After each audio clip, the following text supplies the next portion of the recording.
Black rice.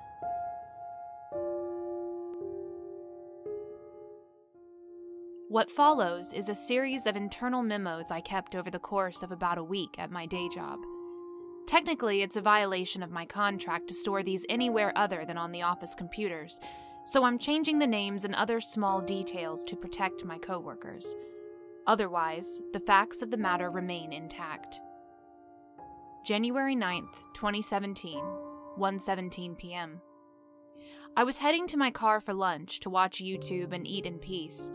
I don't know if the rest of the office has caught on to this ritual of mine, as they've never asked, but this time I was stopped at the back door. My manager and a fellow coworker had a worried but slightly bemused look on their face as they yelled for me not to come any closer. A little woozy from hunger, I complied and asked, why? My manager told me to walk around the perimeter of the parking lot to get to my car instead of simply heading in a straight line. The distance wasn't too much, so I did just that.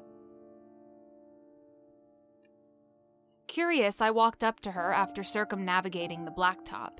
I inquired about the strange request she made of me, forgetting entirely about my hunger pangs. My coworker, let's call her Dana, pointed to a black sedan with a busted front bumper about 30 feet away. At the edge of the parking lot it occupied, just within the lines, was about a bag's worth of black rice dumped on the ground. I hadn't noticed it before, as it camouflaged so well with the asphalt, but could clearly see it once pointed out. I looked at my manager, let's call her Brenda, with an eyebrow raised, saying nothing. Brenda then regaled me with a story of how the contractors we had in this morning saw some guy dump the rice behind the black sedan. Brenda had asked if it was to kill the veritable colony of crows residing outside our little office. The contractor had denied this, stating that it was part of some voodoo ritual to curse the owner of the car. I stifled a laugh, and thankfully so, as Brenda and Dana looked serious about the contractor's words. I asked if we knew who owned the car and why I had to walk around the long way. Dana spoke up and said we didn't know who owned the car, but that walking over the rice on accident might trigger the curse. I smiled and agreed half-heartedly, taking my lunch back inside to the break room instead of to my car. I figured I'd just take a short lunch and skip out of work early. Hearing superstitious chatter over YouTube was not my idea of relaxation. January 10th, 2017, 12:33 p.m. This morning, half the office was abuzz with talk about the black rice curse.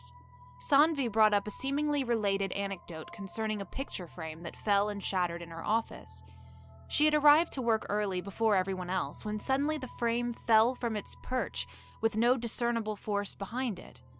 It mildly raised the suspicion of the others, but I turned my back to my work and kept one ear on the chatter. People were now throwing out Cambodian, South American, Indian, even Navajo rituals they had looked up on their phones. No one knew what they were really talking about, but it fed into a half-serious rumor panic. Chen, the assistant manager, said she hadn't heard of such a curse before, but that she would look into it during her free time after work. Everyone seemed satisfied with that and left the topic alone for the day. Brenda took one last opportunity to remind everyone not to step over the rice outside. I'm not entirely sure how religious Sanvi, Chen, or anyone in the office for that matter is. I do know that I'm a skeptic, and I found the entire event had an interesting charm to it. I used to study comparative religions and folklore, so I've decided to remain invested but distant should the situation develop more. January 11th, 2017, 9:46 a.m. I'm supposed to be working, but no one else is at the moment, so I'll break to jot this down quickly. Brenda and I found black rice at our respective workstations today. On my desk, in a small pile, sat the onyx grains. I scooped them up and put them in a cup to show everyone.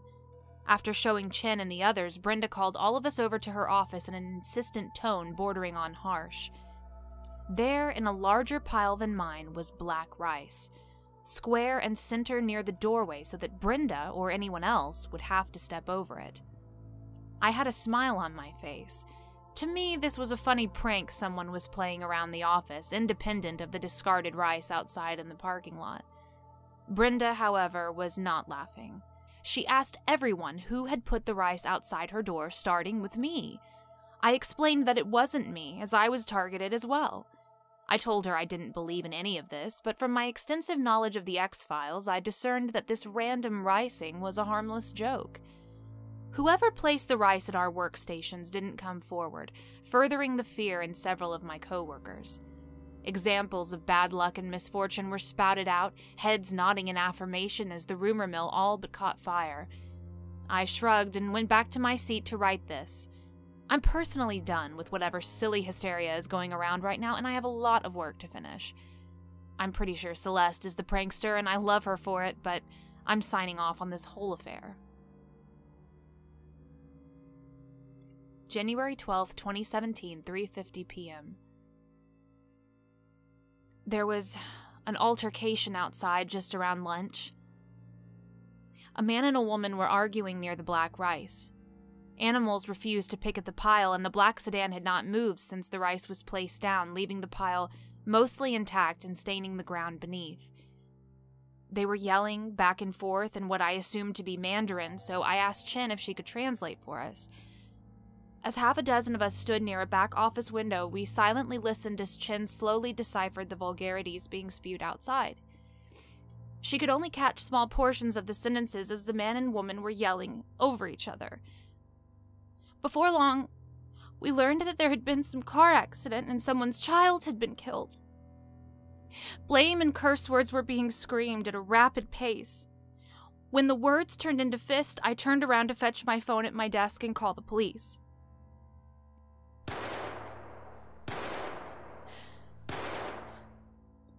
The gunshot rang out before I could finish dialing 911. Sharp gasps and muffled sobs were all that I heard. The woman had shot the man in the stomach, leaving him to slowly die. I've told the police what happened, and I'm trying to compose myself as I finish this. I've already answered the officer's questions, and most everyone else is gone.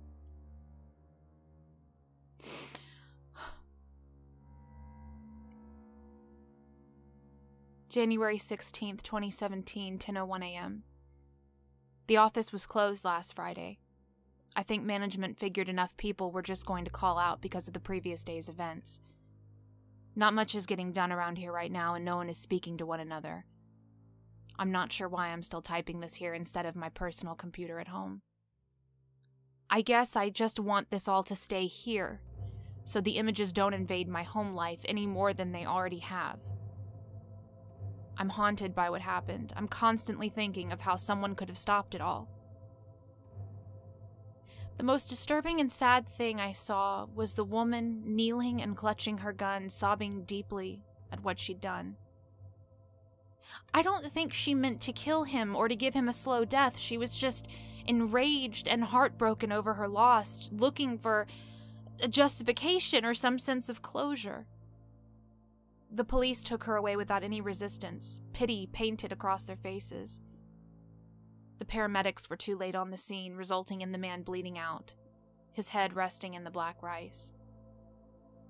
I still have that cup of black rice on my desk. I don't know why I keep it there.